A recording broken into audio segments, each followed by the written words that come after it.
Hi, everyone. Good morning. Good morning. I hope everyone is well. You're welcome. Those of you who are joining us, tell a friend to tell a friend. If you know someone that had registered for today's session and they haven't joined, kindly leave them a message and let them know that we're about to kick off such that they can join. I see one of our facilitators is already on the call. Omer, I hope I am pronouncing the name right. You're very welcome. Thank you so much. You're welcome. Thank you so much for joining us this morning. We're just going to give it a few minutes and wait for other people to join. And then Okay, no problem.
Hello, everyone. Good morning once again. Those who have just joined us, we're very happy to have you on here on today's session.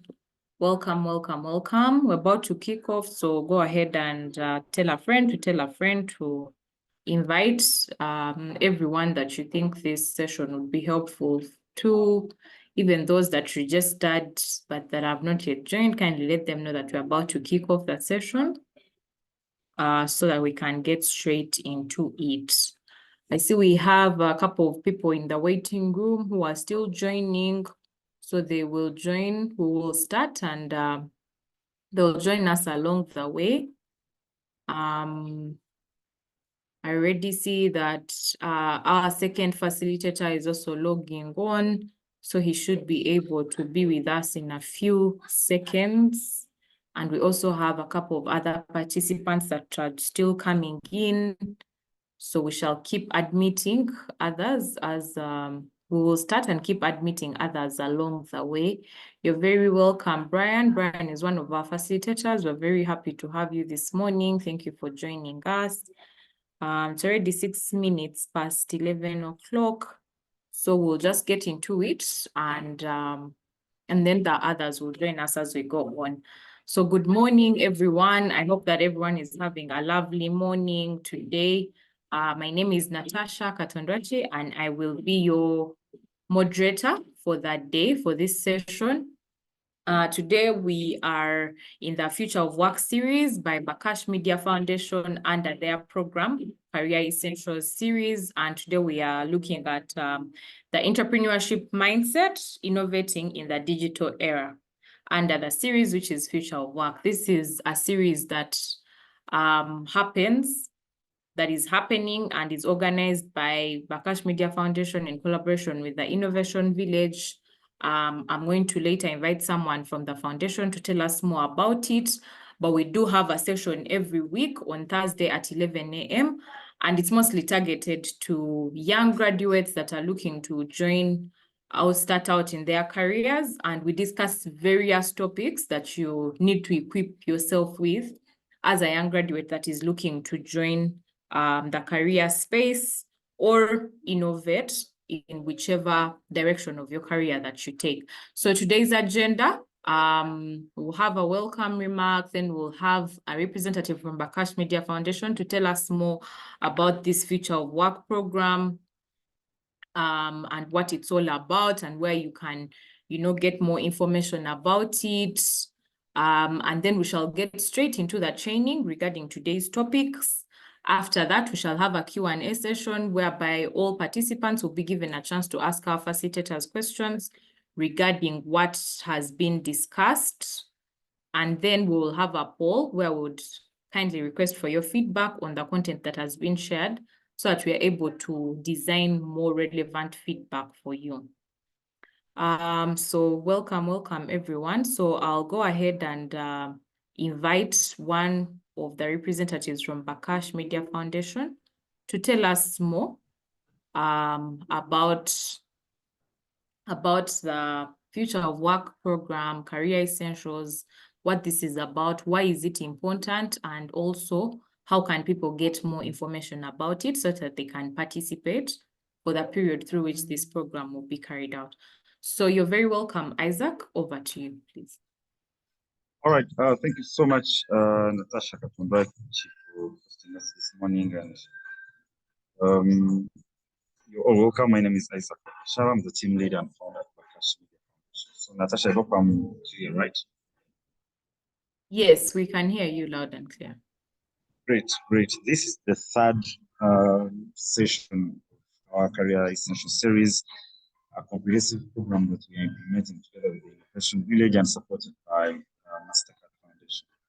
We've had two previous sessions where we've engaged our great change makers and trainers to take us through different topics that are targeting the future of work. And I'm glad this morning we're being joined by great leaders of our society today, really leading great communities, and I'm sure we have a good time here talking about entrepreneurship and how we're using InTech to help us do what we're doing best.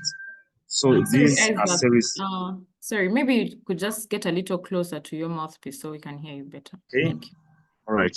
There you can hear me. Yes, better. Thank you. Yes. So I'm saying these are weekly series that are going to be running. We have the physical ones coming up at the end of this month. We'll be letting you know. The program runs up to August, so kindly you'll be getting, of course, the updates on all our pages and how we shall be doing this. But every week on Thursday, we're always here for our online sessions that happen, and we have different facilitators that always take up these sessions. Bruno, I think is on. He's going to share with you the details, the page links, and all the necessary details that you want to know about this program. But I'm always glad to really connect with you, most of you here, and I'm glad we are hosting our partners from Tuvayo that have been with us since the start, and I'm sure Brian will really give us great insights about the topic this great morning. Thank you so much, Natasha. Over to you. All right, thank you so much, Isaac.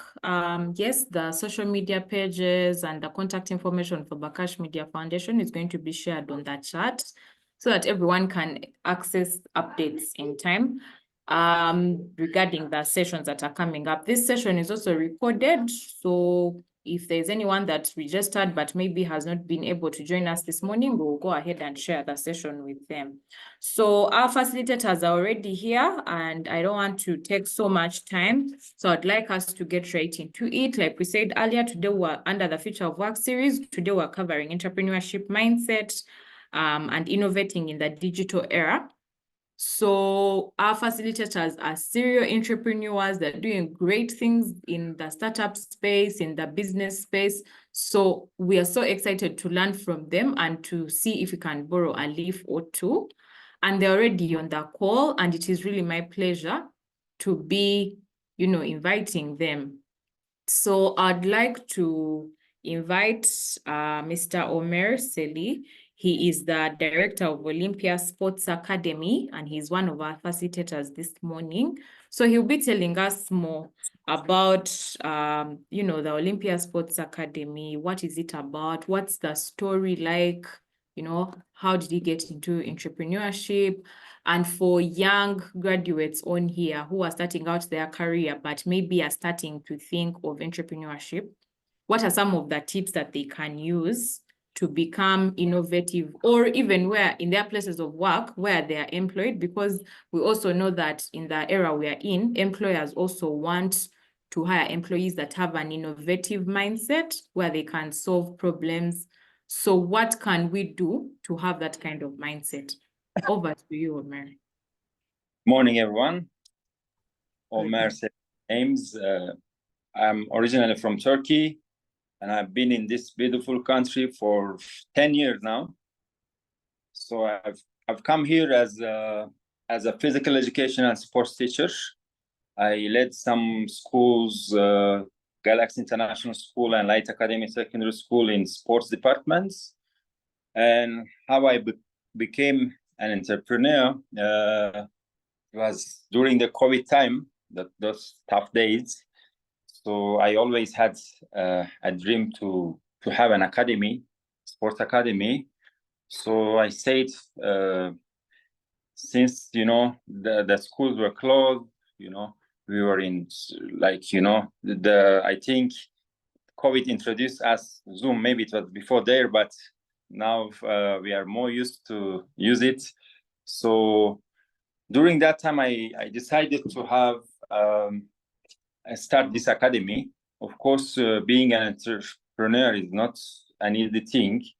You have to have different qualities to do it. Yes, you may have the capital, but you may not have the knowledge.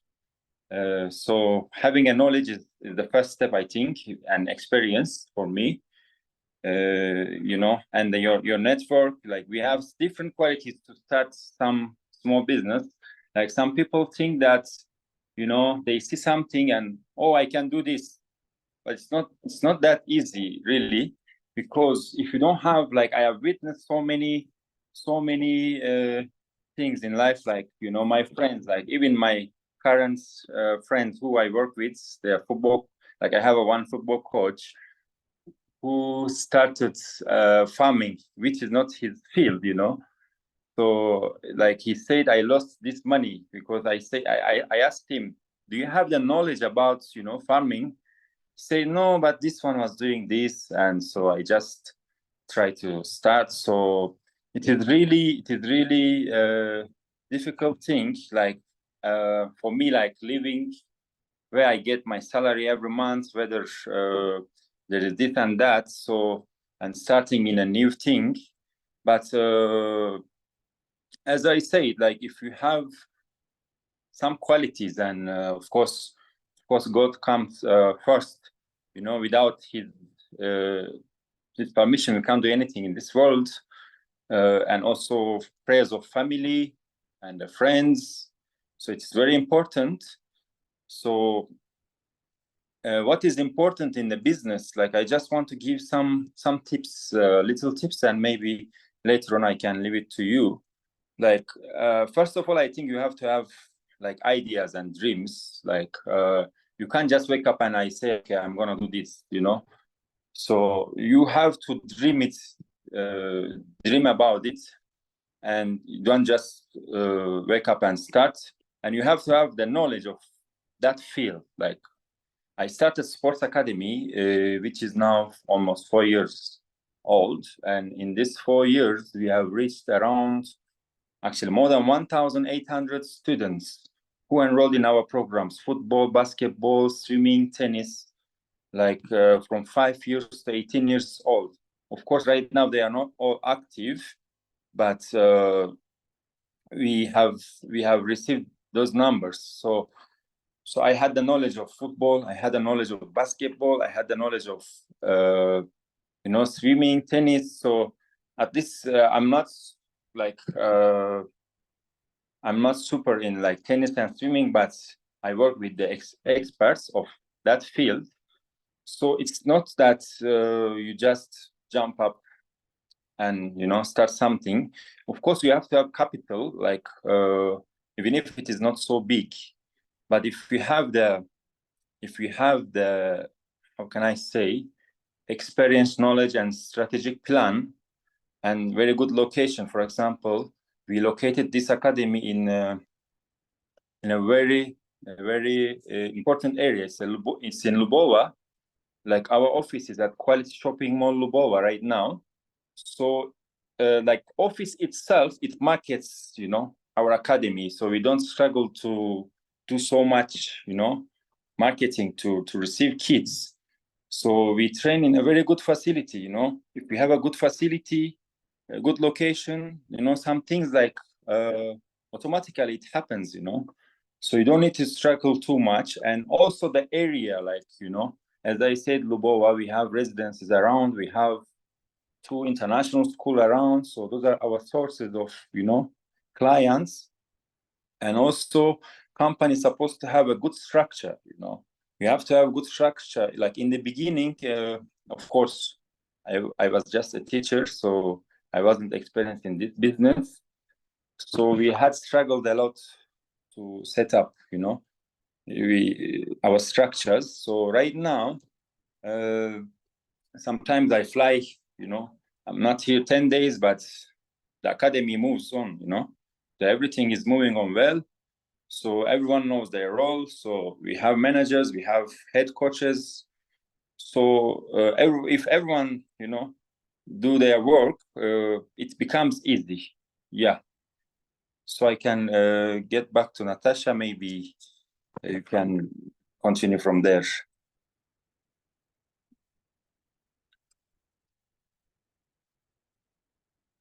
Thank you so much, Omer. Thank you for those insights that you've shared. To our participants that are on the call, please note down your questions. After our second facilitator has gone through what he has to share with us, we will have a Q&A session where you can get to ask them regarding the topic. You can either direct your question to our facilitator or you can leave it open. You let us know. So at this juncture, I'd like to invite our other facilitator, Mr. Brian Namanya. He is the CEO and founder of Tuvayo. He's going to tell us more about Tuvayo.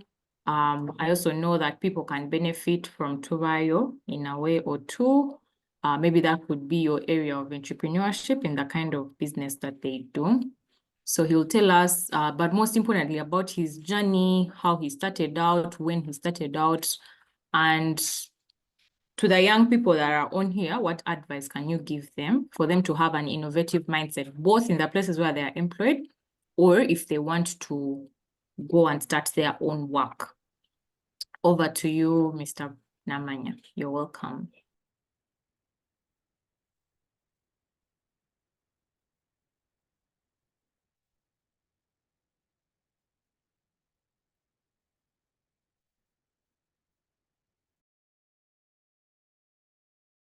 Brian, are you there? We can't hear or see you, so.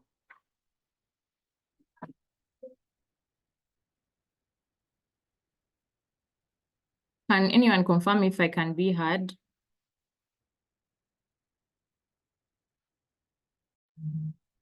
I think Namanya is muted. Okay. He's actually not muted. I don't know what the issue is. You might have to drop and rejoin. Brian, if you can hear us, we cannot hear or see you, and you seem to not be muted, so you might have to drop and rejoin. In the meantime, those who've just joined us, you're welcome. This is the Career Essentials program, and between now and August, we'll be covering the future of work. Today, we are discussing tips on how to have an entrepreneurship mindset and innovating in the digital era. So someone on that chat said, Mr. Mary, your business is interesting. Yeah, and you can also get to hear more from him if you ask questions later regarding what he has shared. I'd also like us to get to know each other. Those who are able to turn on their cameras, please turn them on so that we can see you. Those who can't, that's also fine. Kindly let us know on the chat who you are, where you're joining from, and what you do also. Brian, are you there?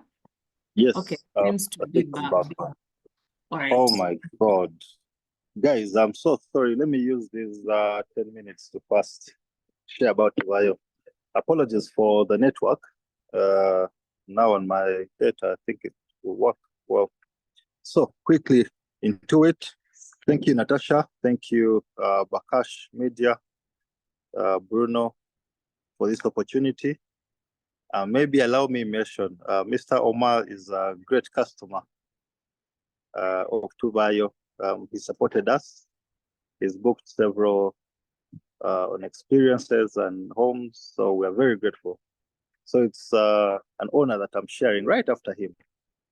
But to start with, Tuvayo was founded in 2018. That is basically name registration. But just before that, I was doing branding and printing at NASA Road. And to give you context, at NASA Road, the products you're dealing with, you're making receipts, you're making business cards, you're making flyers. And you know, people are paying you 20K, 30K, 50K. On a good day, if you make 100K, you're good. But I remember this particular point, I had kept doing this. You know, I remember buying a smartphone out of the branding work, and I was among the first people to own a smartphone while at campus because I was doing branding. But shortly after school, I started to get frustrated because the guys I'd gone to school with had joined the big firms, you know, that is the Ernst & Youngs, the KPMG, you know, they were having access to financing. So some of them had started buying cars and they were, you know, looking good. And here I was, you know, making receipts and still earning the same 30K, 50K. And I remember at that point is when I asked myself, there must be something wrong I'm doing, you know. And it was so clear to me that the question was, I needed to earn more money. So I needed first to know who are these people that are earning the money. And I remember for me to really get out of branding, I simply looked out for the biggest branding company in the country. And I think it was New Vision. And I thought to myself, what are the odds that I will build a New Vision? Because this is a public-private, company. That means I need government in it. And how many have come after a New Vision? Not so many. So the chances were really low. And so I wanted to play in a field which had a lot more opportunity or chance for happening. And I think I just remember searching what the richest people were doing in the world. And these were doing something with the internet and technology. That's how I made up my mind to do something about the internet and technology. And to decide on the industry, which was travel, this was something I had studied in school about competition, that an industry can determine how profitable a business is. I give these examples because we get to deal with so many businesses. There's no way a Rolex person selling Rolex on the street is going to compete with the manufacturer. It is not possible. However passionate you are about your business, this industry of the Rolex is just too small. In fact, if you're to be innovative, you build something like Ugaro. Yeah, either slightly better or lower. For me, those are industry standards I get to set to just manage our expectation. And so if you want to have a business bigger than that, then you're better off looking at the Mukwanos, maybe get into manufacturing. And we've seen over years, several manufacturing companies have come up and they are big. Look at Movit, look at Mukwano, Kakira, so many of these businesses. So for me, I use that to really determine the kind of industry. And now when I looked at tech, I was blown away. When you see Facebook, you see Airbnb, these are billion-dollar businesses. That is the kind of business I wanted to build. And so fast forward, today we've launched Tubayo, which is the mobile app, and it's in 8 countries. Our most recent launch was in the US, where we made such a public announcement at the Times Square billboards, and this is really where most global players launch from. Even Airbnb, our main global competitor, launched in Times Square. So we've launched there. We've also been voted Startup of the Year for about 3 years in a row. We've won that with Startup Uganda Ecosystem, with CYE. UNDP last year awarded us Best Implementer with its Youth to Work project. And today we have several business units in Tubayo, which include the Tubayo homes. These are furnished homes. In fact, one interesting thing about the homes that we are really proud of is we have more room space than the top 20 hotels combined. And this really speaks into the opportunity of technology. With just our tools, we're able to avail a lot more rooms or accommodation options for a user than a single hotel can. And you can do this across several destinations, even outside Uganda. The joke is, if it takes to deal about 3 years to complete one hotel complex, like he's currently doing with Kabira via Bukoto, it should take us about an hour to have the same or even more rooms than Kabira. So that's the power of this opportunity that is even going to be magnified in the future, the power of technology and digital.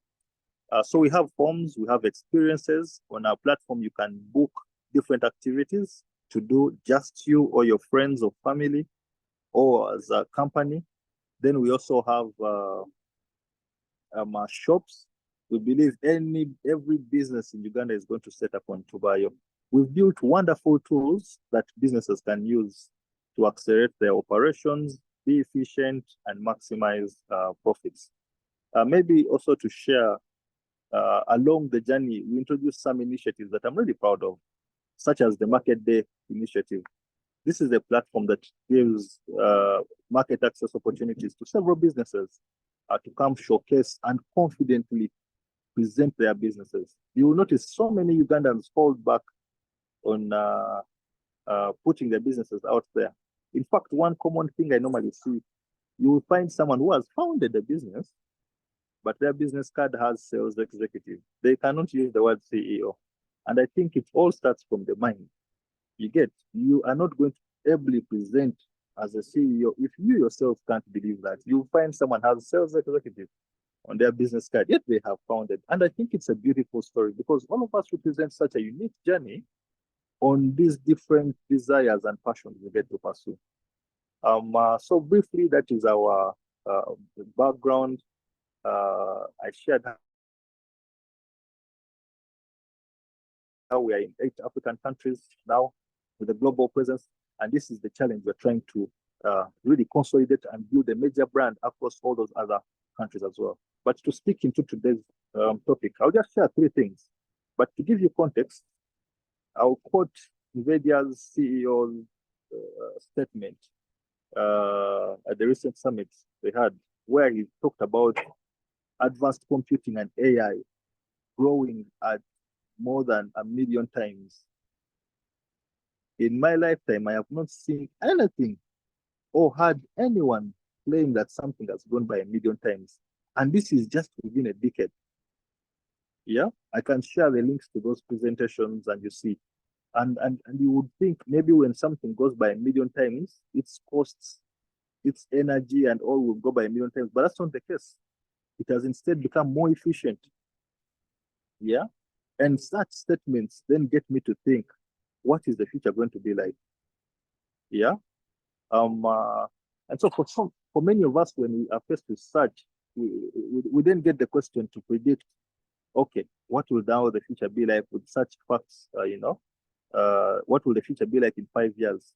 And the thing I like to use even at work at Tuvayo is when we start to just imagine and dream, we could get excited and be carried away with what possibilities could happen. Because one would say, in the future, we imagine flying cars, we imagine people being able to just jump and fly over using a certain technology, and that all could be real. But the likelihood may not be in the same time frame you think on it. And so the easiest thing I would tell people is to bet on things that are not going to change. So with all this advanced technology that's coming up, the AI, I would want us to think on things that are not going to change. Like I can easily bet on you growing in age in the next 3 years because you're simply going to keep growing. But more practical, when it comes to business, you want to think in lines of efficiency, of cost, of time. People will demand lower costs in operation, whether it is 5 years from now, whether it's 20 years from now. And so the question is, how do we then use technology to achieve a low cost in production, in operations? People will demand more profits next year, 5 years, 10 years. And so you can work around and bet using the technology on how to achieve those kind of profits. People will demand convenience, whether it is next year or 5 years, they will demand more convenience. Today you can order and they bring food, but maybe in the future you want to just talk to the app, it sets up the plan for you for the month and it orders by itself. People will keep demanding more convenience. So those are things we can really think on and innovate on. And really the best way around the future is to create it. So you can create it around those things that are not going to change. Yeah, people will demand more opportunities. So how is this technology going to create more opportunities? Those are things to look out for. On my status, I shared things like higher pay. It is true, workers will always demand higher pay, whether it is 5 years from now, even if you increase today, next year it will still be true, they will demand higher pay. So how are we going to use technology to deliver that? To be more efficient, to earn more, to pay more to the workers. So that's what I can really say. And maybe to emphasize this point, I remember my last trip, which was last year around October, everything around the town, particularly San Francisco, was on AI.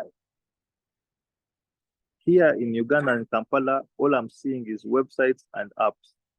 And for me, the impression it gave me was like how today, if someone presented a business without an internet strategy, would think they are playing games.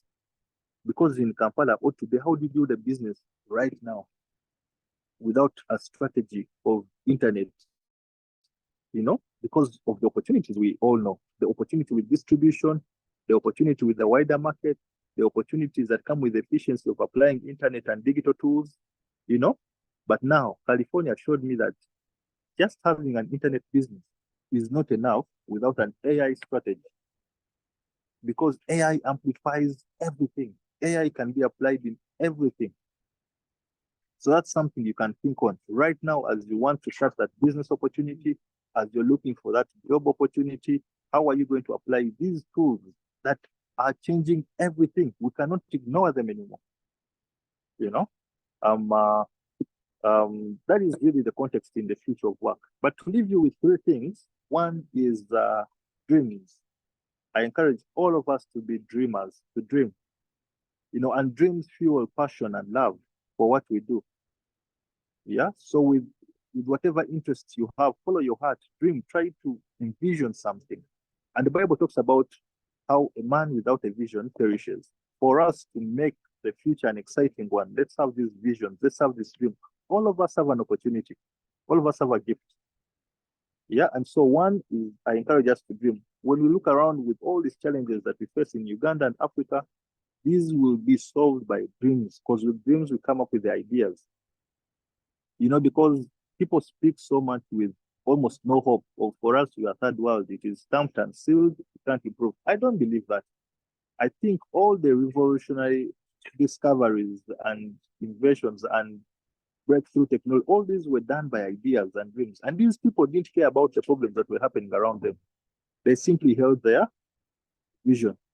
And as Ugandans, if we don't have a vision or dream, we are going to perish. We're going to perish with all these things we see around us, the media, the things that frustrate us.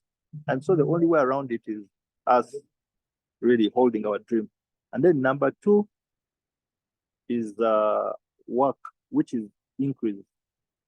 I break down work in one way. Work is really showing increase for everything you've been given. All of us have been given opportunity. All of us have been given a talent.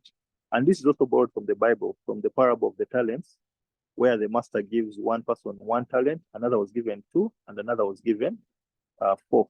And when he returned, he asks what you've done with the talents. The one of 4 had multiplied to 8. The one of 2 had multiplied to 2, and the one of 1 had kept it. And for so many perspectives and scenarios around us, we get to see this play out, where people have talents, but they sit on them. And after some time, all they have to do is, I can sing, but they have never put out a song. If you have that great voice, go out there and put it out. You know, if you've been given an opportunity in any company, whatever opportunity you've been given, show increase for it. So with work, more is given to us. Because that's what the Bible, the principle is in that parable. That when the master returned and these people had multiplied, he was like, very well done, good and faithful servant. I shall give you more to manage. And this principle really talks into so many things. It even talks into competition. There is a reason why it's so big. We are so stubborn on competition, because why should it be taken away from us? We're going to keep showing increase for what has been given to us. So there's no need to fear competition. Yes, you can recognize and appreciate that they are around, but I would give that scenario as the person who is given 4, and for us we are given 2. In fact, when people ask me if we fear Airbnb, I'm like, okay, Airbnb is that person who was given 4, and 2 was given 2. Let them focus on multiplying theirs. Let's focus on ours as well. And when we multiply ours, we'll be given more. That's the second concept. Then the third is the environment. We are the sum or the average of the people we hang with. You know, so if you want to do anything, please watch out for your environment, because this will determine your standard. It is really hard that someone can come and influence an environment. You really are defined by your environment. So yeah, thank you. Those are my 3 things. Back to you, Natasha.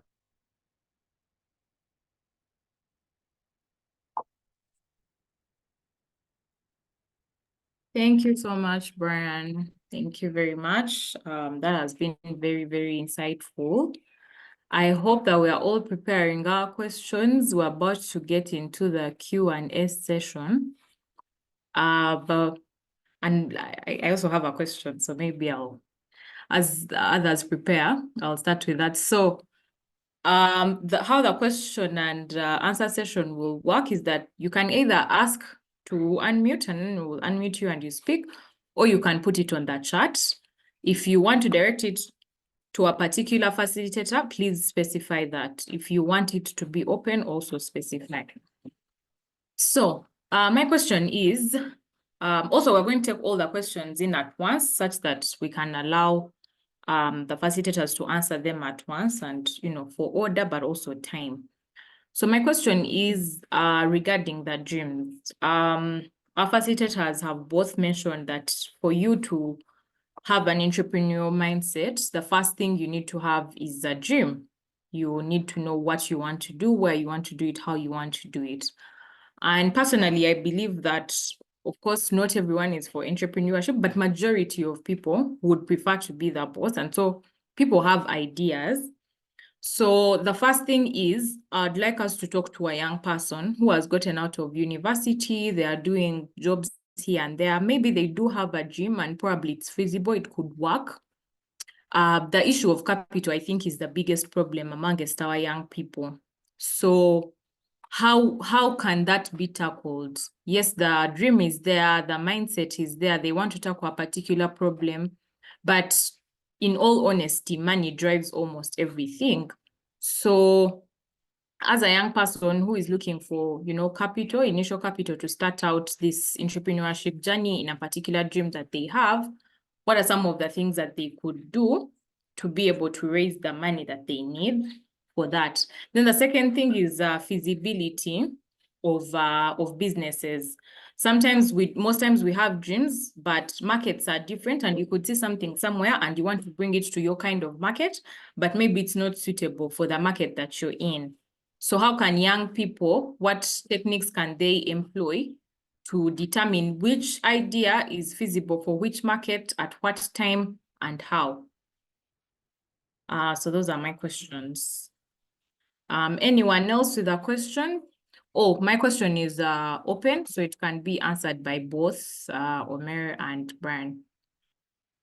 If you have a question, our dear participants, kindly raise your hand. We will ask you to unmute, and then you can speak up, direct your question to the person that you want to answer it, or you can also put it on the chat and we shall be able to address it. Would like to take in all the questions at once such that we can address as many issues as possible and also save on time. Any questions?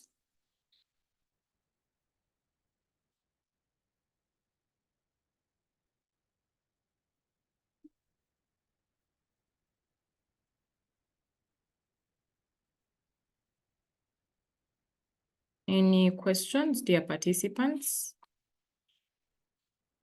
I think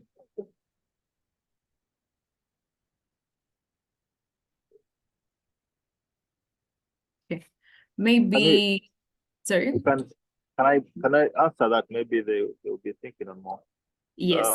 I know Mark will probably have a different perspective, which I'm happy to hear. I'll start with the question on capital. Whereas this is, I think naturally as humans, we need safety, yeah? And for business, we've noticed with capital, we feel like it's a safe ground for us to start, yeah?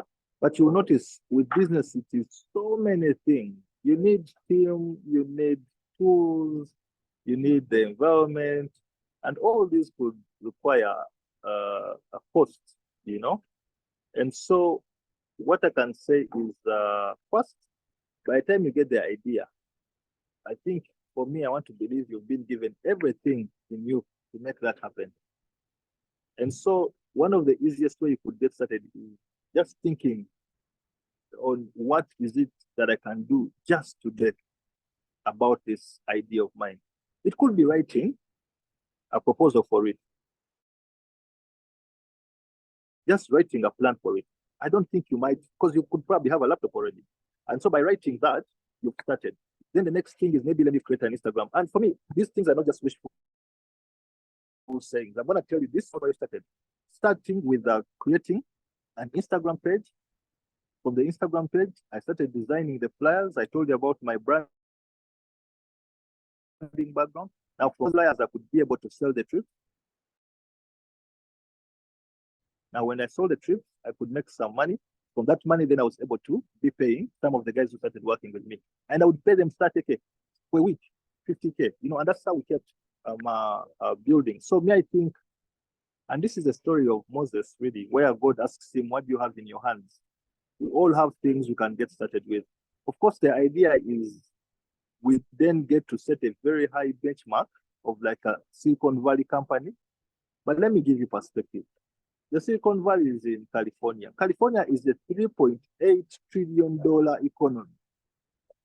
We are we don't even know if we are 40 billion, but we are between 35 to 40 billion. It is like,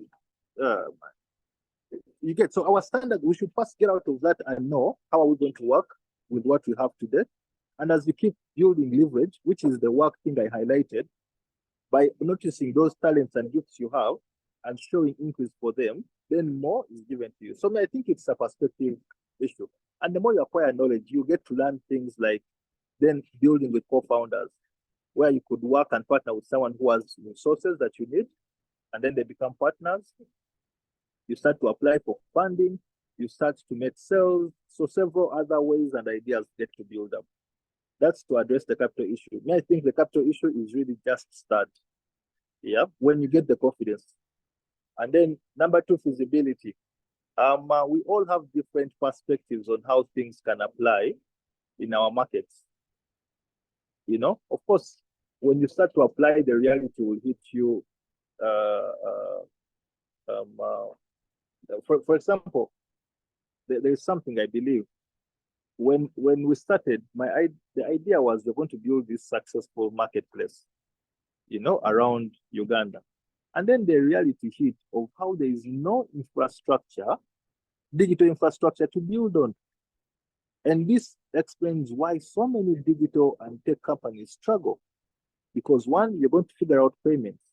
I'll give you a scenario. If you do an e-commerce platform, first, you don't even have the vendors who are used to doing online business. They're going to put up a black shoe, maybe oversized size 45. They can't specify if it's UK or US. And then this person is going to buy. The moment they press purchase like this, they make the payment. Now, you've plugged in with the third party like Flutterwave, who is going to take off their 3%. They don't care whether it's eventually going to be a successful sale. Now, once they vote at that, the customer then finds out the 45 size is over US, it's over UK. They wanted the other one. Now they are going to refund. Now, because of the refund, Flutterwave doesn't want to hear about your refunds.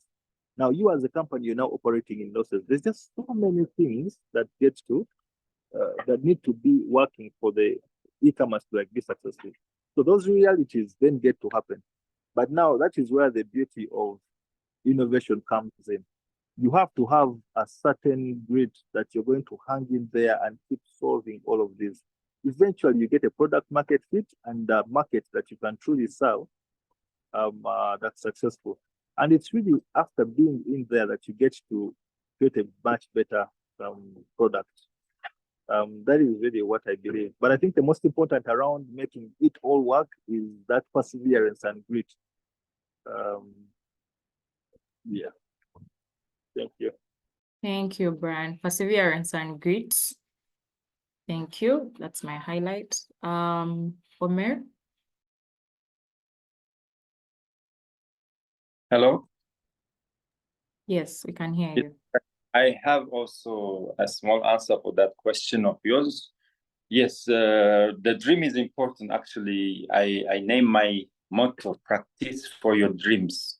You have to dream, but if you don't act, if you don't practice for that dream, your dream will just remain as a dream.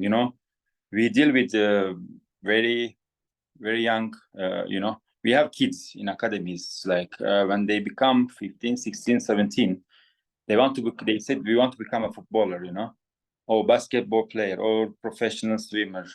So we ask them a question like, yes, that's your dream. You want to become a professional football player or basketball player. So what do you do for that dream to come true, So we do provide only 3 times training in our field, for example. But when we ask that question, majority, they say, okay, I practice once, twice, you know. So, which is not enough, you know, with one, unless you have God-given talent. But in this era, this time of football, basketball, it's not even enough. You have to work a lot to compete. So your question, to have a gym, yes, one of my dreams was to have a gym facility, but to have that gym, depending on what quality you want, the quality I want, I'm not able to do it because it needs investment of, let's say, at least 100,000 USD in a good location with, improved equipment. So I have that dream. It is in the pocket, but I cannot do it alone right now. Either, as Brian said, you have to have a proposal, like business proposal, to have a partner. For me, I am not willing to have a partner because someone can invest, you know, some people have money, but they don't have the mindset of, you know, your business. Like sports is like, it's a service providing, like we are providers. So it requires a lot of, you know, things like sometimes you go to gym, you know, it's not hygienic. There is no, like some gyms like Serena, I used to go there. They provide everything according to the market. You have, you know, you can set up your gym business. But for me, I believe in quality, even in Olympia. So everything I do, if there is no quality, I don't do it. Maybe, how can I say? Yes, we have dreams, but maybe we postpone dreams until that time comes. You know, everything has its own time. Yes, you may not be able to do it right now, but you can do maybe that capital slowly by slowly. Yes, I also started Olympia with very small amount of money because I was a teacher. I didn't have a capital. So I had the idea, you know. If I'm still hiring facilities of good schools, which have very good facilities. So right now I'm not able to do my own facility, but it is in my dream, in my plan. So I want to have my own facility because when you rent the facility, they have a lot of challenges, you know. The programs come up and you have to postpone your training, cancel your training. So it has a lot. So to have your own, of course, it needs some time. So we have to also have, like, how can I say, realistic dreams, I don't know, according to our capacity. Yes, we can dream big. But at that moment, if you don't have that capacity to do something, I think you have to postpone that dream a little until that the right time comes. Yeah. All right, thank you so much, Omer. There's indeed a time for everything. So you post sometimes, depending on the circumstance. You employ perseverance and grit, like Brian said, but sometimes, depending on what's prevailing, also, you postpone the dream until the time is right. And the time being right means you're ready as an entrepreneur, but also all the other factors that come into play have been prepared. Thank you so much, our facilitators. So we have a couple of other questions. I'll be going through them quickly so that you can note them down and then we can address them. So those who have raised their hands, I've sent you a request to unmute. So please be working on that as we read the questions on the chat. So Humphrey Muhumuza is asking, and this question goes to Brian. He said, one, could you please send those links? There are links that you mentioned you would share, I think, during your training.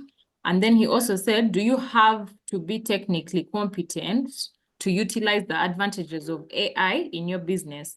This is mostly addressed to the technology part. I think he's interested in innovating with technology. So he would like to know if he has to be technically competent in order to utilize the advantages of AI in his business. Then Vincent Ntaro is asking, we have existing regulations of AI locally and internationally. No, he's asking, do we have existing regulations of AI locally and internationally? He did not direct that to any facilitator, so I guess any of you can address it.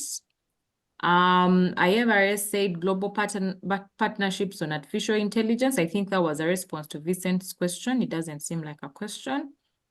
Then, Naeva Dominic. Hello there, Vincent, I believe locally. Okay.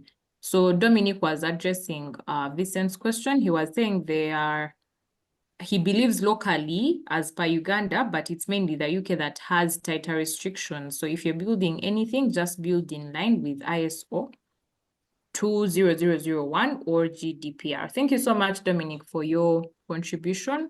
That's highly appreciated. Okay, I see Dominic has his hand raised. Please ask your question.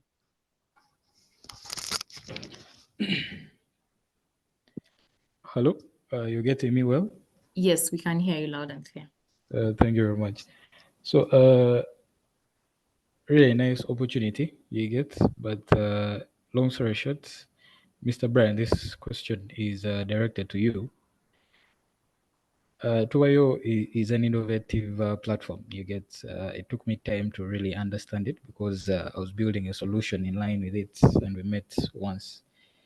And well, long story short, in your own way, what I would just like to know is how were you able to provide something that has never existed and make it exist. I don't know if you're getting me because that is like some of the challenge that I'm facing. Everybody is so hyped by the AI hype. It's okay, but it's like, let me say, there are subsets of this stuff that people don't understand. You see a minister talking about stuff they don't know on TV, and you're a bit, you get. And a lot of businesses around want the AI, you get. And personally, actually, that's why I deal in providing custom solutions. But to my disregard, it's one moment. It's a statement I use. It's one thing wanting a Range Rover, but it's another thing being able to afford it and maintain it. You get. So yes, AI is the next way to go, but is it yet the right time to take that thing on? Because without properly understanding something, it's like the COVID vaccines, but rushing into it. Because whenever I go to provide a custom solution to someone, I most of the times tell them, give me first of all access to understanding how your business runs, and then you show them all these other different things, and then you have to debunk the myths they have about the AI and what they expect. Because sometimes most of the times people expect, like, I don't know, well, the movie scenario without really understanding that it's easy to say you want something, but it's a different thing. So that's why I'm trying to say that I would like to understand from your perspective, you get, like, how are you able to bring this thing, because I came late. I don't know if you had talked about it. How are you able to make your platform something, you get, to what it is right now? Just in the smallest summary, you can do it to convince people to have merchants and possibly sell your product to Right. people to a way that they can understand it. Thank you. Thank you, Dominic. That's a great question. And honestly, when I reflect on the journey, that is something the team and I are really like proud of how we've been able to, get to introduce this to build a brand that is loved by so many people. So one, I would say that's entirely marketing, because first we were very convinced that people need this solution. That is something I shared on when it comes to the question of help us predict the future, or what do you see happening in the future? And most times that can go far off when we just aimlessly just talk about dreams and all that. And I shared how you're better off betting on things that will stay true or things that will not change. Yeah. Now, when we started Tuvayo, these things were true. The price of trips was very expensive, was high. And so what was true is people are going to demand lower prices when it comes to trips. And the nature of having a trip around was that you needed to talk to an agent who had an office, you get. So they added a markup, and because there were few, they made trips expensive. So we thought if we have an efficient online system where we have a big selection, that could competitively bring the hosts to charge a low price. So these things were going to be true. It was a no-brainer.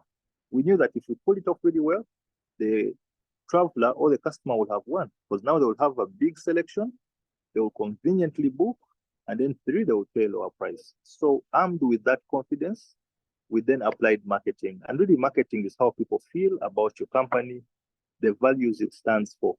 At Tubayo, how we've been able to win is really the values that we stand for. Our values are mainly work and love.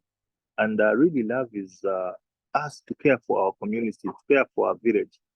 I believe it does not matter the success a company attains if the community is suffering. And also, it is the African way to take care of family, of the village. You know, we've seen that with our parents, where they take care of like their siblings, their extended families. And that's why even as we did this, the kind of initiatives we started to come up with were in that line. How do we then do something that can extend an opportunity to the other businesses in the community? And that way we got people to appreciate our brand. To speak into the AI, I think you're right to say so many people are still gambling, which is really fair because we are all at the early stages of AI. I don't think anyone really can confidently present its application, its regulation, its opportunity. You know, but what we see so far is this is an awakening all over the world. You know,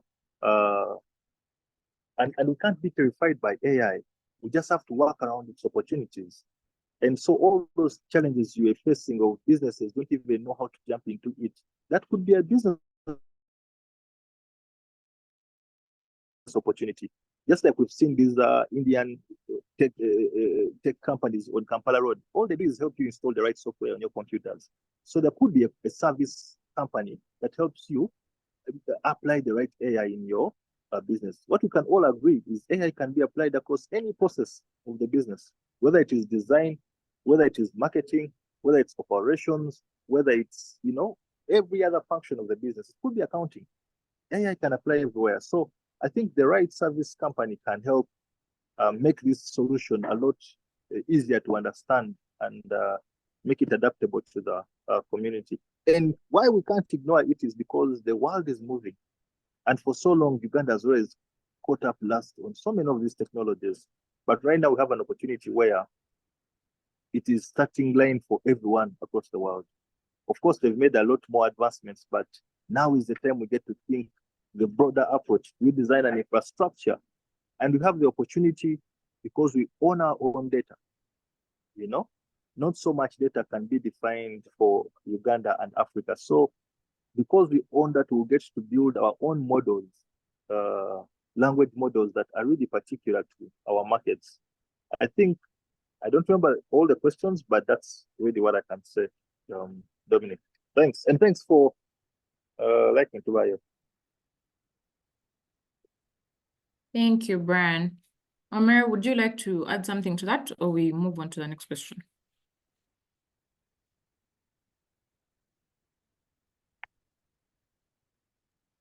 Sorry, no, please. Okay, AV Wanda, please unmute and ask. Okay. Good afternoon, everyone. Yes. My question goes to Amel. First of all, I'd like to thank him for the outstanding leadership and dedication as the director of Olympia Sports Academy. I've been following him for like some time, and I realized that his passion for the sport and commitment to nurture young talent is truly inspiring. And I really appreciate you for that. However, my question here goes to you and is, yes, could you please consider opening, consider us, I think the inclusion would not only enrich the program, but will also promote gender equality in the sports, like in the sports area. Also, what criteria do you have in mind for young girls who are interested in joining, as well as those academies or like institutions that are ready to join? What's the criteria, please? Thank you. Okay, thank you for following us and appreciating our work. Yes, actually, in our programs, we do have both for girls and boys, all the programs, football, basketball, swimming. But I think naturally, can I say, girls are not more interested in football in sports. But if you see like in our academy, like I can say for basketball, for example, under 13 age group, we have 60-70% of them are girls. So I think it also depends on the willingness of doing which sport. So for us, we accommodate both boys and the girls. Even on our trips, like it is open for boys and girls. I forgot to mention that as Olympia, we do organize also international camps to expose these kids to the world, so we have our network. Network is important in the business, all businesses. But when it comes to sports, like, of course, Uganda is not so developed in sports. So we have to have this kind of link with the developed European countries or America or, overseas. So we do have programs for boys and girls. Recently, we came from a Europe trip. We have taken 21 kids. Of course, unfortunately, all of them were boys. It was open for boys and girls, but it depends on also, I think, kids' willingness or the parents' interest. When it comes to girls, I think the trust issue, we only allow kids in our trips. The trust, maybe that part, because we receive this from one or two parents. How do you ensure that they are secure? So it is very important in all the businesses, like that, gaining trust from your clients. As I said, we have done so far 5-6 international trips. Over 100 kids were involved in this kind of trips. This shows that we have gained the trust from the parents. Giving your little ones to someone you don't really know well. So going for a trip to Europe for 10 days, it is not easy decision. But I think in these 4 years, we have gained the trust. Like in businesses, I just wanted to add something, those young entrepreneurs or young businessmen and women, that, you have to be knowledgeable what you're doing about it.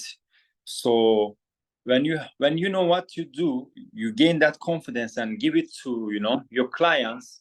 Clients, most probably, they don't doubt about what you do and they trust you. If you gain the trust, so trust me, your business, will grow organically. Like for me, yes, marketing is very important. Digital marketing is important. Most of the things we do ourselves as academy. Of course, we also get media support from the field experts. So that is also important. But if you do a quality work and if you gain the trust, that client automatically market your business and pull more, more clients to your business. So we have to involve technology. Of course, technology is in our life. We can't avoid it, even in the sports field. So we have to use social media very actively. If you don't present what you do, you may be doing so good business, so quality business, but if you don't show it out, so people will not know about it, and definitely your business will not grow. I really want to thank Brian. He's doing a good job. I have visited, I think, 2 times to Biomarket Day. So it really gives a platform so many young entrepreneurs, to showcase what they have.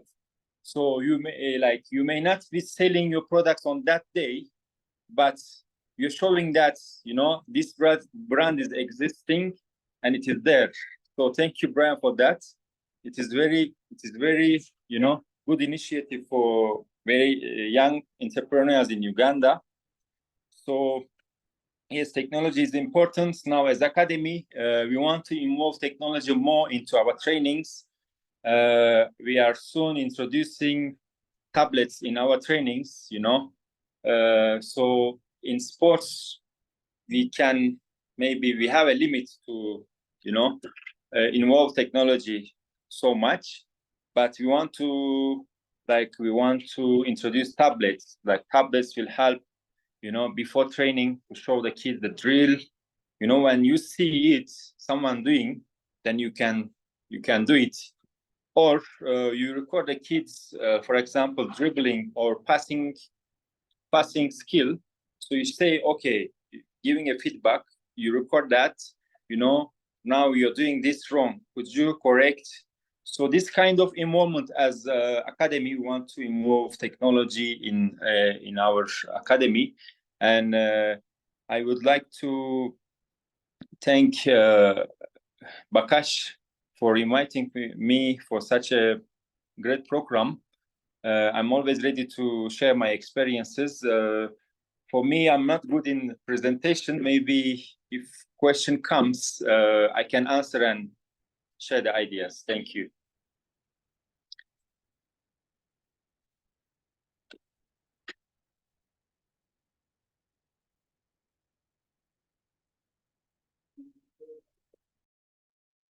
Thank you so much. Thank you so much, Omer. Thank you, Brian. I see there's no other question yet. Okay, one more. Dominic is asking, hi, Omer, if you don't mind, how could I get in touch with you to share my proposal on machine learning integration into sports? Okay, I love this. I see we're getting even. Okay, I'm gonna share our website or email addresses and social media addresses in chat. So maybe from there you can be in touch.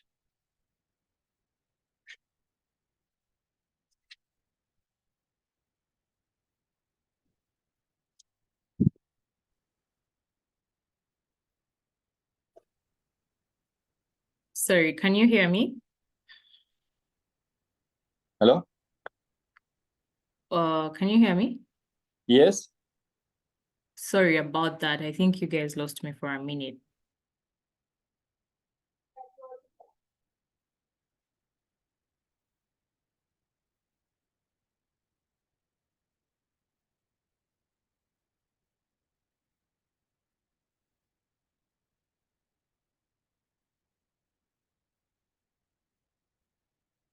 So sorry about that. You guys must have lost me for a minute. Can you hear me now? Yes? Okay. Yes. Dominic was asking on the chat, how can he get in touch with you to discuss a proposal on machine learning integration into sports? Yeah, I have shared my details, actually company details. So even the social media handles I'm sharing right now on chat, so they can reach Thank us. you. Thank you. I think this is great. I like that, you know, this series is even birthing business partnerships. I love it for us. Absolutely love it for us. Ivan Agaba, I see your hand is up. I've just sent you a request to unmute. Please unmute and ask your question. And after that, we'll get into the whole session. Well, thank you very much, Patricia. Am I being heard? Yes, we can hear you loud and clear. Natasha is the name. Sorry, No worries. Natasha. My apologies. Well, mine is not a question, but more of a contribution, a very brief one and concise one. Yeah, sure. That Dominic raised a very important question. The question he posed to Mr. Brian, but I felt I could add on a bit of flesh onto Brian's response.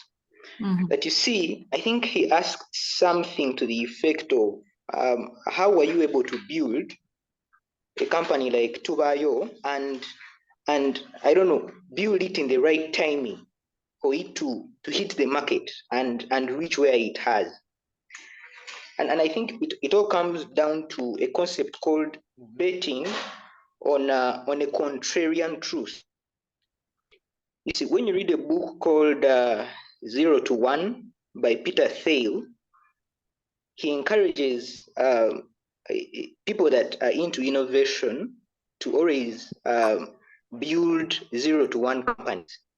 And you can only build a 0 to 1 company if you place a bet on a contrarian truth. Now, what's a contrarian truth? Basically, what important truths do very few people agree with you on? For example, Steve Jobs knew that if a physical keyboard would not work, and that if he introduced an iPhone that had a touch screen, people would love it more. No one agreed with him on that because the existing phones were Blackberries and there were no smartphones by then.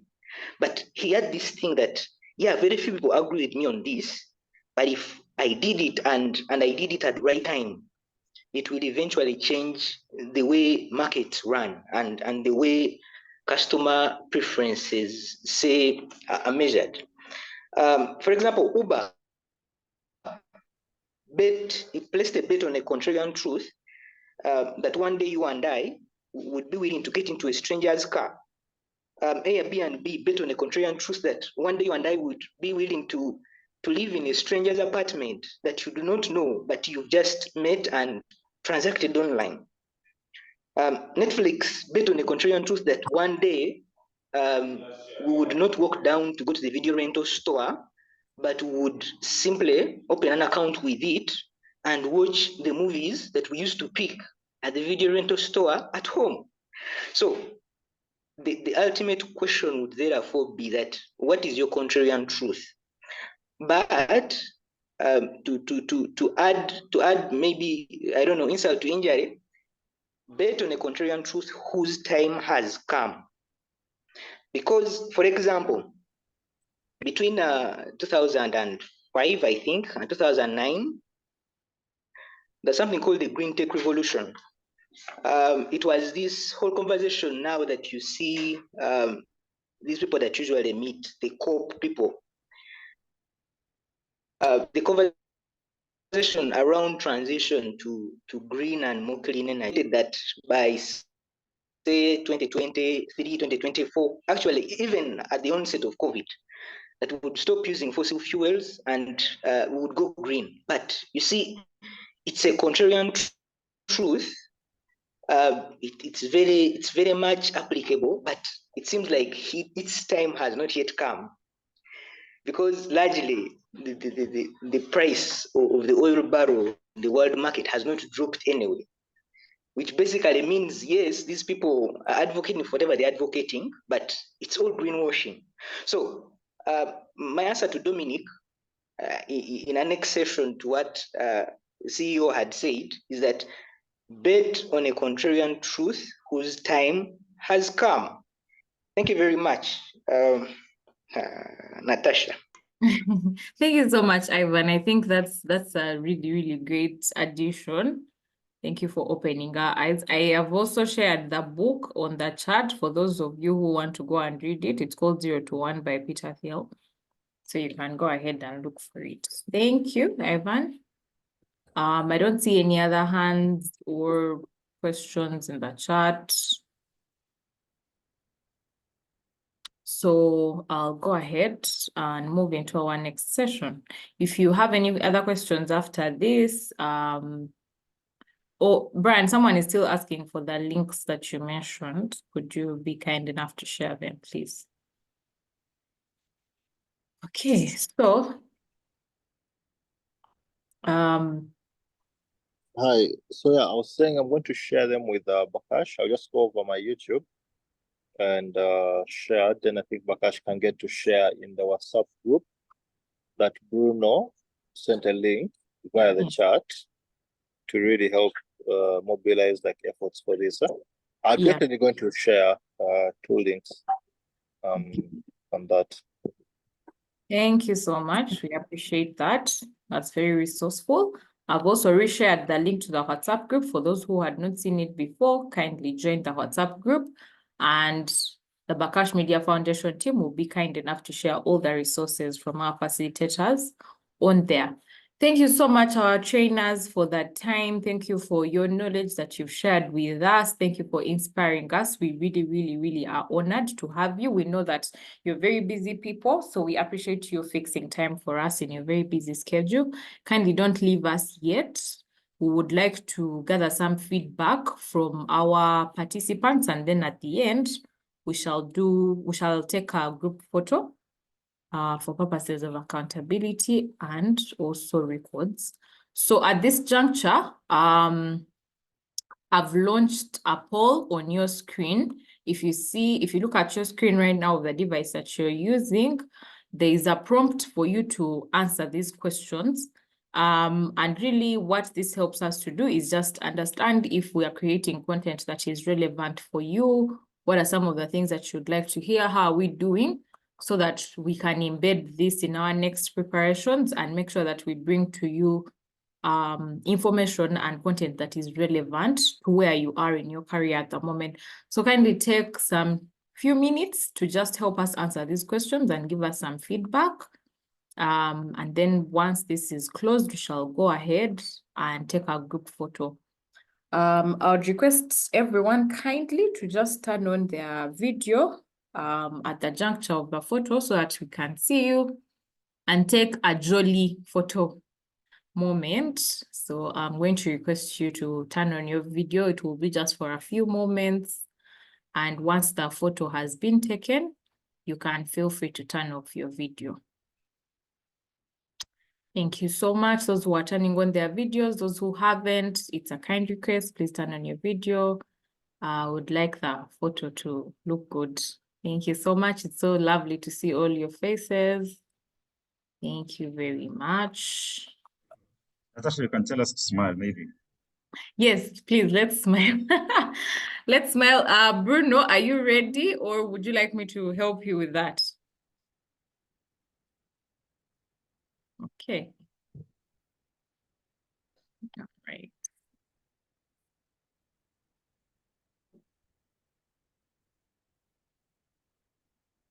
Just a second, please. Keep smiling.